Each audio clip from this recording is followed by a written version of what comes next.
Okay, so what if one of the biggest market events in history is actually happening right now, kind of hidden in plain sight? We're going to dive into a story that has a potential price tag of, get this, $2.6 trillion.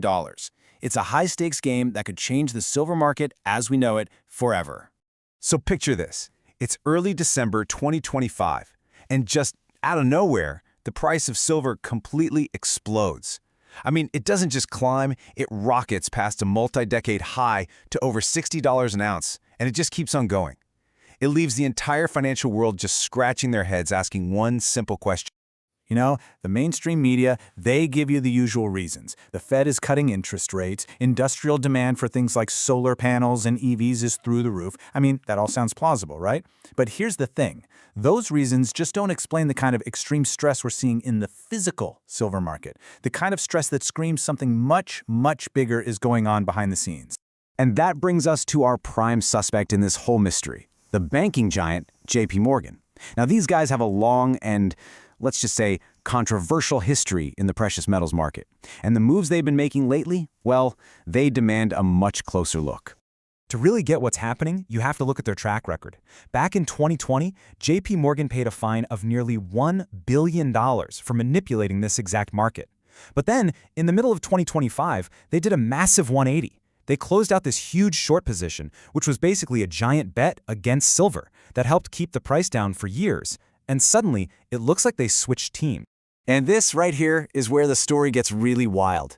The allegation is that they didn't just stop betting against silver. They started secretly stockpiling it. We're talking about a hoard of 750 million ounces of physical silver. Not paper contracts, not ETFs, the actual real tangible metal. To put that number into perspective for you, 750 million ounces is almost as much as the entire world mines in a full year. Just think about that for a second. One single company allegedly cornering nearly a full year's worth of global supply. That's completely unprecedented. Now, this isn't just some clumsy brute force takeover. No, the strategy they're supposedly using is way more sophisticated than that. It's like a plan that learned from the biggest market cornering failure in history. People are calling it the anti-Hunt playbook. See, this isn't the first time somebody's tried to corner the silver market. Back in 1980, you had the Hunt brothers. They tried it, but they were loud about it, they used a ton of borrowed money, and they bought paper contracts. And what happened? They got crushed when the exchange simply changed the rules on them. JPMorgan's alleged playbook? It's the total opposite. Operate in stealth, use their own cash so there are no margin calls, and most importantly, accumulate the physical metal, all while being too big to fail. Okay, so that's the theory. It's a pretty wild one. But is there any actual evidence? Well, the smoking guns are the cracks that are suddenly appearing all over the global silver market. Clues that tell us something is very, very wrong. Smoking gun number one comes straight from the US Mint itself. In October of 2025, they just stopped selling the most popular silver coin in the world, the American Silver Eagle. And their official reason was, and I'm quoting here, "We cannot acquire sufficient silver blanks to meet public demand." Let that sink in. The United States government flat out admitted it couldn't get its hands on enough raw silver. And right around the same time, the inventory at the COMEX exchange, which is basically the main warehouse for the whole silver futures market, it was just vanishing. The amount of physical silver that was actually available for delivery cratered, dropping from 78 million ounces in January down to just 50 million by December.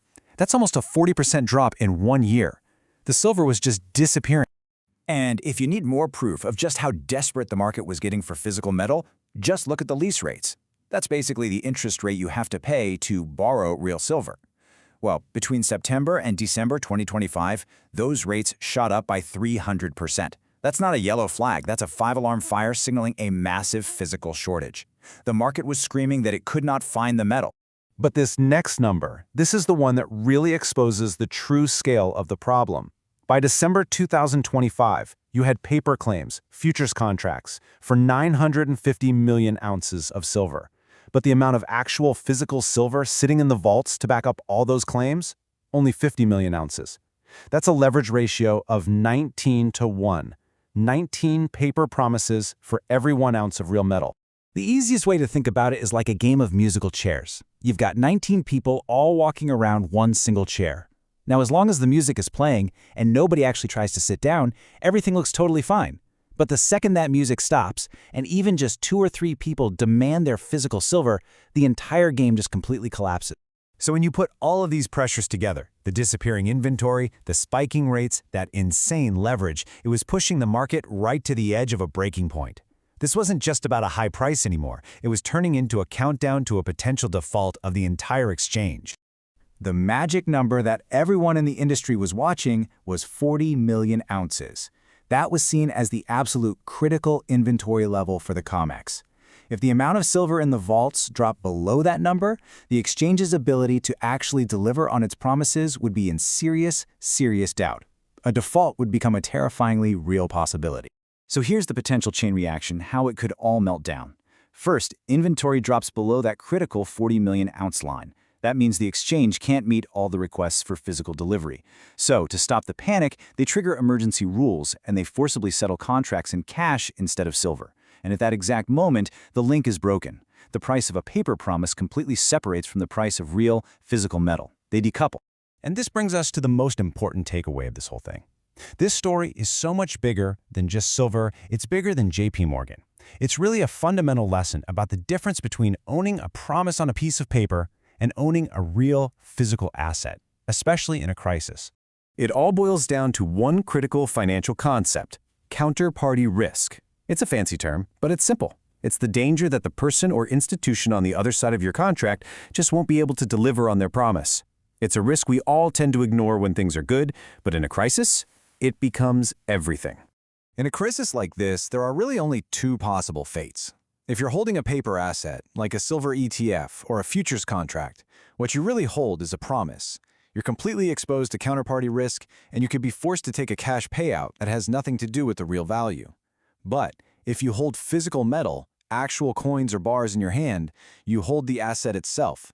There is no counterparty risk. You own it, outright. And its value is whatever someone in the real world is willing to pay you for it. So as we watch this whole historic event play out, it really forces all of us to ask a pretty fundamental question about our own investments.